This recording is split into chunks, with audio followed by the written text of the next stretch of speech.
দেওয়ার কে? নির্বাচন হবে, এদেশের জনগণ নির্বাচন চায়, পলিটিক্যাল পার্টিগুলো নির্বাচনে অংশ নিতে চায়। উনি দিবেন, ওনার কাছে কি অনুগ্রহ চাচ্ছি আমরা? ওনাকে একটা দায়িত্ব দেওয়া হয়েছিল, উনি দায়িত্ব পালনে ব্যর্থ হয়েছেন। এটা হলো বেসিক কথা। আপনি বলেন তো গত 10 উনি আবার অভিমান করে বলেন যদি আমাকে ঠিক মতো কাজ করতে দেওয়া না হয়। আরে ভাই 10 মাসে আপনি কি কাজটা করেছেন বলেন তো? ডক্টর ইউনূস তো এখানে কোনো পার্টি হওয়ার কথা ছিল না।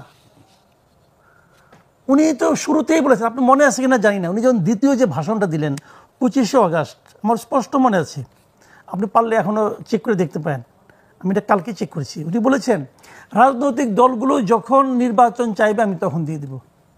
এমনকি বলছে সংস্কার না চাইলে এখনই দিয়ে দেব। রাজনৈতিক দলগুলো যখন চাইবে তখন আমরা নির্বাচন দিয়ে দেবো। বিএনপিকে ওনার রাজনৈতিক দল মনে হয় না, মনে হয় না ভাই। দলগুলো এখানে প্লুরাল, বহু বছর প্লুরাল। আজকে তো আপনি বললেন বাম ফ্রন্ট বললেন, বাম জোটও তো বলছে, এগুলি রাজনৈতিক দল না, খালি ওনার এনসিপি রাজনৈতিক দল, নিবন্ধনহীন। তাহলে কি সরকার একটি দলের প্রতিনিধিত্ব করছে? অবশ্যই এখানে কারো কোনো ঝামেলা আছে? শুনেন, আমি একটা কথা বলি, এখনো কেন সমর্থন করছে? আমি একটা কথা বলি, নির্বাচন কবে দেবে না দেবে এটা ডক্টর ইউনূসের ব্যাপার না। উনি দেওয়ার কে? নির্বাচন উনি দেওয়ার কে? নির্বাচন হবে, এদেশের জনগণ নির্বাচন চায়, পলিটিক্যাল পার্টিগুলো নির্বাচনে অংশ নিতে চায়। উনি দিবেন, ওনার কাছে কি অনুগ্রহ চাচ্ছি আমরা? ওনাকে একটা দায়িত্ব দেওয়া হয়েছিল, উনি দায়িত্ব পালনে ব্যর্থ হয়েছেন। এটা হলো বেসিক কথা। আপনি বলেন তো গত 10 উনি আবার অভিমান করে বলেন যদি আমাকে ঠিক মতো কাজ করতে দেওয়া না হয়। আরে ভাই 10 মাসে আপনি কি কাজটা করেছেন বলেন তো? আপনি কি কাজটা করেছেন গত 10 মাসে? জাতিটাকে বিভক্ত করেছেন, প্রধান কাজ এটাই করছেন। মব লিঞ্চিংকে প্রাতিষ্ঠানিক রূপ দিয়েছেন। কোনো একটা মবের ঘটনা উনি কোনো প্রতিবাদ করেছেন, কোনো প্রতিকার করেছেন? করেননি। আর কি করেছেন? নিজের ট্যাক্সেরগুলো ওগুলো মওকুফ করে নিয়েছেন। গ্রামীণের একটা ইউনিভার্সিটি দিয়েছেন, গ্রামীণের একটা ম্যান পাওয়ার বিজনেসের একটা লাইসেন্স নিয়েছেন। আর গ্রামীণের লোকজন, ওনারা যারা একান্ত কাছের লোক, ওদেরকে বিশাল বিশাল পদে নিয়ে বসিয়েছেন না? ওনার একজন সহকারী আছে লামিয়া মোর্শেদ, উনি হলো এসডিজি বিষয়ক উপদেষ্টা। ডক্টর ইউনূস যে অনুষ্ঠানে থাকে সেই অনুষ্ঠানে খেলে নোট নেয়, ওটা কি এসডিজির কাজ? ভাই এগুলি বলে লাভ না, মানুষ এগুলি বুঝে। বাংলাদেশের মানুষকে অত বোকা, বাংলাদেশের মানুষের মতো এত রাজনীতি সচেতন মানুষ সারা দুনিয়াতে নাই। আর ডক্টর ইউনূস রাজনীতি বুঝে না। উনি যদি রাজনীতি বুঝতো, নিজে হলো এক আনারি, আর কতগুলি আনারিকে নিয়ে রাষ্ট্র পরিচালনা করতে গেছে। রাষ্ট্র পরিচালনা করতে হলে রাজনীতির একটু বেসিক নলেজটা থাকা লাগে, এটা ওনাদের নাই, বেসিক্যালি নাই। উনি যেভাবে ব্যাংক চালাইতেন, ব্যাংকের আইন ছিল 65 পরে কেউ চাকরি করতে পারবে না, সমস্ত লোককে 65 পরে বিদায় করছে, উনি 70 পর্যন্ত যাবেন না। ওইভাবে দেশ চলবে না রে ভাই। আমি একটা কথা বলছিলাম, এটা বলাতে অনেকে আমার উপর খুব দুঃখিত হয়েছিল, আমাকে বলছিল হ্যাঁ একজন বয়স্ক মানুষ, তার সম্বন্ধে আপনি এই ল্যাঙ্গুয়েজে কথা বললেন। আমি একটা কথা বলছিলাম ওনার সম্পর্কে, যে ডক্টর ইউনূসের কোনো সারার ইতিহাস নাই, উনি কিছু ছাড়তে চান না। এবং আপনি দেখেন একটা কথা বললাম, এখানে উনি সহজে ছাড়তে চাইবেন না। উনি কোনো না কোনো ফরম্যাটে এই সরকারের রাষ্ট্র পরিচালনার সঙ্গে থাকতে চাইবেন। সেটা কি ওনার ব্যক্তিগত স্বার্থ নাকি ওনার ব্যক্তিগত ক্যারেক্টারটা এরকম, ওনার টাইপটা এরকম। উনি কেন বোঝেন না একটা জিনিস, উনি যদি ঠিক সময়ে পলিটিক্যাল পার্টিগুলো, উনি একটা ঐক্য করতে পারতেন। উনি একজন মানে আপনার মানে ইয়েতে মানবতায় উনি পেয়ে শান্তিতে উনি নোবেল প্রাইজ পেয়েছেন না? ওনার আমলে কি শান্তি বাড়ছে দেশের? কেউ বলতে পারবে? রাস্তা দিয়ে হাঁটবেন, যে কোনো সময় আপনাকে আঙুল তুলে বলবে এই স্বৈরাচারী দোষর, ওরা যদি আপনি পিটায়, একটা পুলিশ আপনাকে বাঁচাতে আসবে না, আপনাকে আসবে না, আমাকে আসবে না, আসবে না রে ভাই। সেটা একটা নতুন বাস্তবতা, নতুন বাস্তবতা। এই বাস্তবতার নাম কি শান্তি? না, অভ্যুত্থান পরবর্তী বাস্তবতা। যত কিছুই কোন ভাই, এটার নাম শান্তি কি? এটা কোন আগে আমার নিশ্চয়ই না। আচ্ছা গুড, এটা হলো পয়েন্ট। কি বাস্তবতা, কিসের পরে কি হয়েছে ওই আলাপ পরে করবেন। ওটা তো মায়ের খাওয়ার পরে যখন আপনি বিছানায় শুয়ে থাকবেন তখন চিন্তা করবেন যে কেন হইলো, কিন্তু মায়েরটাকে আপনাকে খাই নিতে হবে। কারণ উনি এমন এক শান্তি সারা দেশে ছড়াই দিচ্ছেন, যেখানে মায়ের খেলেও চুপ করে থাকতে হয়, কিছু করা যায় না। আওয়ামী লীগ আমলে আমরা শুনতাম যে বিএনপির নেতাকর্মীরা ঘরে থাকতে পারতো না, নদীর চরে যেয়ে থাকতো, তাও মানে জঙ্গলে থাকতো। এগুলি কিন্তু সিনেমার গল্প না, কিন্তু বাস্তব। এই দেশে ঘটছে। এই জিনিসগুলো কে ঘটাইছে? আওয়ামী লীগ ঘটাইছে। যে কারণে তাকে আমরা স্বৈরাচার বলেছি, ফ্যাসিবাদী বলেছি, তাকে দেশ থেকে তাড়িয়েছি। বললাম তো যে ওনাকেও বিদায় নিতে হবে, উনি বিদায় নিতে পারবেন না, ওনাকে বিদায় দেওয়া হবে। ওনার যে সমস্ত আচরণ শুরু করছেন ওনার তো এটা বোঝা উচিত যে আমি এখানে কি করতেছি। উনি কিন্তু পারতেন, নিজেকে এই উচ্চতায় ছিলেন, আরো উচ্চতায় নিতে পারতেন যদি উনি সবার সঙ্গে মিলেমিশে একটা কাজ করতে পারতেন। সবাইকে ধারণ করতে না চাওয়ার কারণ কি? শুধু না চাওয়ার কারণ বললাম যে রাজনীতি বুঝে না। তাহলে যারা রাজনীতি বোঝেন, বহু বছর ধরে রাজনীতি করছেন, তাদের সহযোগিতা পরামর্শ নিলে নাই তো উনি প্রথমে কি বলছেন দেখেন, আবার খেয়াল করেন, আবার আমি ওনার 25শে অগাস্টের বক্তৃতাটা আপনাকে আবার পড়তে বলবো, আজকে পড়ে অনেক জ্ঞান লাভ করবেন ওখান থেকে। ওখানে অনেক কথা বলছেন। উনি বলছেন আমরা অন্য জগতের লোক, আমরা এগুলি বুঝি না, আমরা উনি একা না, আমরা সবাই বলে। তার মানে কি উনি অন্য জগতের লোক। নুরুল কবির কাছে ইন্টারভিউ বলেছেন যে আমি এগুলি বুঝি না। তো বলছে তাহলে অন্য যারা ভুল টুল করে তাদের কিছু বলেন না, ওনাদের কি বলবো, আমি তো ভুল করি, আমি তো বুঝি না। তো যে লোকটা বোঝেন না, জানেন না, উনি যদি ওই দায়িত্বটা নেন, এক নম্বর ওনার দায়িত্ব নিয়েছেন নাকি সবাই মিলে তাকে দায়িত্বে বসিয়েছে? আচ্ছা আপনাকে আমি বলি ভাই, আপনাকে আমি বলি একটা কথা, আপনি আমার খুব ক্লোজ লোক, ঠিক আছে? তো আমি মনে করেন একটা গাড়ি কিনছি, আমি বললাম নাজমুল সাহেব আপনি তো আমার খুব পিয়ারের লোক, আপনি গাড়িটা চালাই না, চলেন যাই। আপনি বলেন যে কামাল ভাই আমি তো ভাই গাড়ি চালাতে জানি না। আমি কোনো সমস্যা নেই, চলেন তো। আপনি বারবার বলছেন আমি জানি না, তাও আপনি নিয়ে বসাইলাম, আপনি চালানো শুরু করলেন। কি হবে? আপনি মরবেন, আমারে মারবেন, গাড়িটাকে ধ্বংস করবেন। আপনি যেটা জানেন না, আপনি যেটা জানেন না রে ভাই। তো অনুরোধ তো ঢেকে গেলে যায় না, উনি তো অনুরোধে ঢেকে গেলছেন। আপনি ওরা বলে না পারো যেটা আমি জানি না। ভাই এটা কি খেলাধুলা নাকি? কিন্তু ওই সময় কি আর কোনো বিকল্প ছিল? সেটা তো ওনার দেখার ব্যাপার না। বিকল্প থাকে না কেমন করে? ডক্টর ইউনূসের বয়স কত? উনি উনি উনি অমর, পৃথিবী থেকে অমর আছে। অভ্যুত্থানকারী নেতৃত্ব শুনেন, এরকম বিকল্পহীন ক্যারেক্টার শেখ হাসিনাও বলতো, পারো কিছু চামচা ছিল।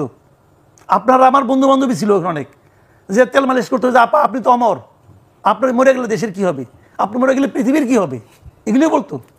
তো উনি যে নাই, তাতে কি পৃথিবীর কোনো সমস্যা হয়েছে না দেশে কোনো সমস্যা হয়েছে? কেউ পৃথিবীতে এমন কোনো ব্যক্তি নাই যে নাকি অপরিহার্য, উনি ছাড়া চলবে না, সব কিছু ছাড়াই চলবে এবং চলে, এটাই দুনিয়ার নিয়ম। এই জিনিসটাকে যারা মানতে না পারে, তাদের মনোভাব, তাদের আচার আচরণের মধ্যে স্বৈরাচারী মনোভাবটা প্রকাশিত হয়। তারা মনে করে আমি ছাড়া আর চলবে না, চলবে না, চলবে, সব কিছুকে ছাড়া চলে। তো জিনিসটা হলো কি, ওনাকে বুঝতে হবে। উনি যখন নিজে জানেন যে জিনিসটা আমি বুঝি না, তখন আমার উচিত ছিল একদল এক্সপার্ট লোককে আনা, যে লোকগুলি এমনভাবে কাজ করবে যে সেই কাজের কারণে তার যে অজ্ঞতাটা এটা প্রকাশ পাবে না।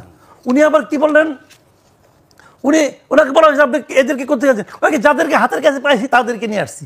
এরপরে যারা বাইরে থেকে উড়ে উড়ে আসছে ওগুলো তো আনছেন, হাতের কাছে ছিল না। উনি তো ভাই এই দেশের মানুষকে ভাই কি বলবেন, এটা বলতে গেলে আরেক কথা।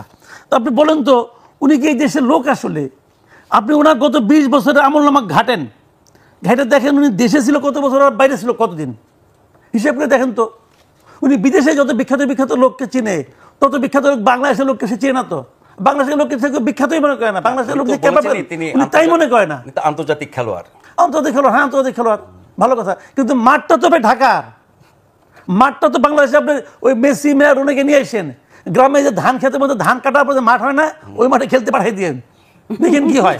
খেলোয়াড় আন্তর্জাতিক হলে হবে না, মাঠটা তো আমাদের ভাই, মাঠটাকে চিনতে হবে তো। মনিয়াপা, ওই প্রশ্নে আবার আসি যে ডিসেম্বরের নির্বাচনে বিএনপির যে অবস্থান, এবং গত কয়েকদিনে আমরা এটা আরো মানে শক্ত হতে দেখলাম, একদম লিখিতভাবে আপনারা জানিয়ে আসলেন, কিন্তু সরকারের অবস্থান তো একই। তার মানে বিএনপিকে সরকার পাত্তা দিচ্ছে না, একটি নতুন দলকে বা অন্য কোনো মহলকে তারা পাত্তা দিচ্ছে। এই অবস্থা বিএনপি বারবার শুধু হেরে যাচ্ছে, পিছনে পড়ে যাচ্ছে, দুর্বলতা দেখাচ্ছে, এরকমটা অনেকে বলেন। দেখেন, এটা মনে হয় আওয়ামী লীগও কিন্তু এরকম টর্চার করতো বিএনপির সাথে, তাতে আপনারাও একসময় হতাশ হয়ে বলতেন, আমাদেরকে অনেক কথা বলতেন, আবার নিজেরাও হতাশ হয়ে বিএনপি যে কী করছে, বিএনপি এই যে হারায় গেল, ঠকে গেল, এই যে বিএনপির অস্তিত্ব বিলীন করে দিবে, এই করবে ওই করবে।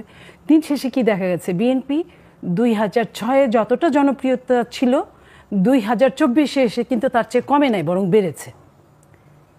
একটা শ্রেণী চলে গেছে পৃথিবী ছেড়ে, আবার সেই জায়গা ফিল আপ হয়েছে, জনপ্রিয়তা কমে নাই। আমরা এই জায়গাটাই মনে করি যে বিএনপি যে কাজগুলো করছে, বিএনপি সর্বোচ্চ একটা মানে এরকম একটা উদারনৈতিক দল, মধ্যপন্থা একটা উদারনৈতিক দল, সবাই বিএনপিকে নিয়ে কথা বলতে পারে। আর্গুমেন্ট করতে পারে। বিএনপিকে 5টা কথা বলার পরেও বিএনপির নেতা তারেক রহমানের সাহেবের সঙ্গে যখন কথা বলেন, উনি কিন্তু একবারও বুঝতে দেন নাই যে কতক্ষণ আগে তাকে গালাগালি করেছে। সো এই জায়গায় বিএনপির আমি মনে করি যে বিএনপি গণতন্ত্রের জন্য লড়াই করছে।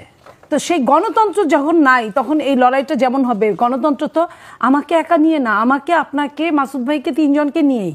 তো 3 জন মিলে যখন লড়াইটা হবে তখন গণতন্ত্র হবে। আর এই সরকারকে একটা সুযোগ দেওয়ার, যেটা বিএনপি সর্বোচ্চ সুযোগটা দিচ্ছে, যে এই সরকারটাকে বিএনপি বলেছিল যে এই সরকার আমাদেরই সরকার, এই সরকারের ব্যর্থতা মানে আমাদেরই ব্যর্থতা।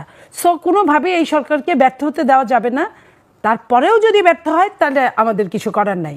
এই তারপরেটা অতিমাত্রার সমর্থনের সুযোগ কি নিচ্ছে সরকার? হ্যাঁ, অতিমাত্রা সমর্থনের সম্পূর্ণ সুযোগ নিচ্ছে। কিংবা এমন হতে পারে, তুমি কি বললা আমি কিচ্ছু মনে করলাম না, কারণ ইতিমধ্যে কিন্তু সবাই বলা শুরু করেছে, সবাই, আমি শুধু 2-1টা মাসুদ কামালের কথা বলবো না, যে এই সরকার বিগত সরকারের মতো করে কথা বলে।